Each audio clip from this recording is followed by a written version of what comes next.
For my folks with diabetes who want to prevent diabetes or who have loved ones with diabetes, did you all know that there may be something that could be causing you to either have abnormal A1C results or could even impact your ability to get your blood sugar checked through a hemoglobin A1C?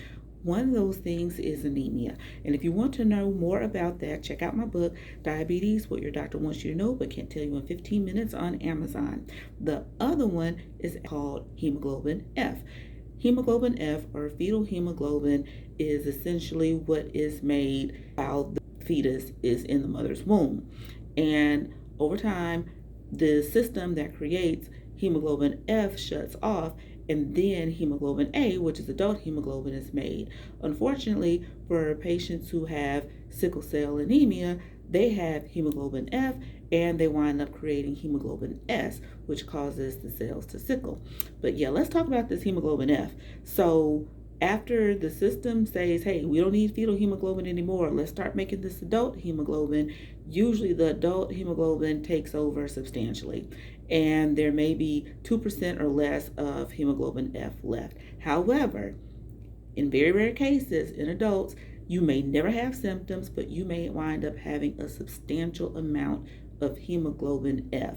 More than likely, if you have a large amount of hemoglobin F, you have symptoms. However, in some cases, adults can make it all the way up into their 60s, and then they have a very proactive primary care physician like myself who says, hey, let's screen you for diabetes. Let me order this hemoglobin A1C, and then I get a message back from the lab saying this patient has a large amount of hemoglobin F. You can't do a hemoglobin A1C. Let's opt for another test. And then I ask, hey, did you know that you had fetal hemoglobin in your blood? And of course, usually the patient has absolutely no clue about this. So I make sure they're referred to the necessary specialist to make sure that everything is okay. And once we confirm that everything is okay, the patient is well, there are no underlying blood disorders or blood diseases we have to worry about, we can carry on. But at that point, at least I know, and any other physician knows who comes after me, that the hemoglobin A1C in these patients may wind up being abnormally low. So what does that mean?